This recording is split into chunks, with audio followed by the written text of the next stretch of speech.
The resurgence of the Taliban in Afghanistan has had a profound impact on the country, particularly exacerbating existing gender disparities, economic challenges, social exclusion, and connectivity issues. The return of the Taliban to power has led to severe restrictions on women's and girls' education, further deepening the gender gap in school attendance. Girls face significant barriers in accessing education, which not only hinders their personal development but also limits the socio-economic progress of the nation. The economic situation in Afghanistan has deteriorated dramatically, with over 97% of the population at risk of falling into poverty. This economic downturn is intertwined with social exclusion, where marginalized groups, particularly women and girls, find themselves even more isolated and deprived of opportunities for growth and advancement. The lack of educational opportunities further marginalizes them, perpetuating a cycle of poverty and exclusion. Additionally, Afghanistan faces significant connectivity issues, where the high cost of internet access and limited technological literacy create barriers to education and communication. These challenges are particularly acute in rural and conflict-affected areas, where access to digital resources is scarce. The limited connectivity not only affects educational opportunities but also restricts the broader socio-economic development of the country. In response to these challenges, initiatives like the Blockchain and Artificial Intelligence Non-Formal Education System, Banfes, have been proposed. Banfes aims to provide an alternative, decentralized education platform, particularly targeting Afghan girls who have been deprived of formal schooling. By leveraging blockchain and AI technologies, Banfes seeks to create a secure and flexible learning environment, enabling continuous, personalized education despite the socio-political and economic constraints in Afghanistan. This innovative approach offers a potential pathway to mitigate the adverse effects of the Taliban's resurgence on education and socio-economic development in the country.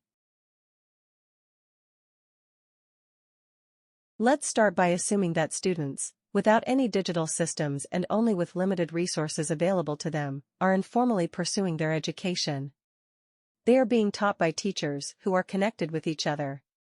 These teachers have formed an association where they share educational resources among themselves and are also compiling a database of questions from these shared resources. The majority of these questions are approved by most of the teachers. The educational content and questions created by the more innovative and effective teachers are utilized more frequently by the students.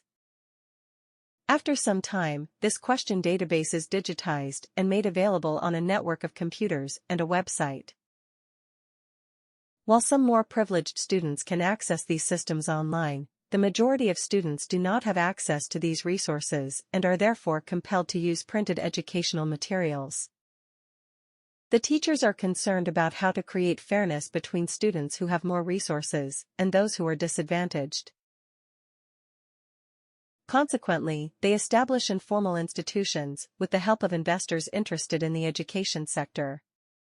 These institutions are registered within their internal system but are not officially recognized by any formal body. With the establishment of these institutions, rules are created to outline the working framework between investors, institution managers, teachers, and students. There is consensus among all new players and teachers regarding the established rules. Now, let's revisit the system that has been created so far. The students, without attending physical classes, are studying at home or under the supervision of their teachers in underground classes. The situation is no longer like it was in the formal education system, where students were required to be present in class at a specific time and follow a fixed discipline.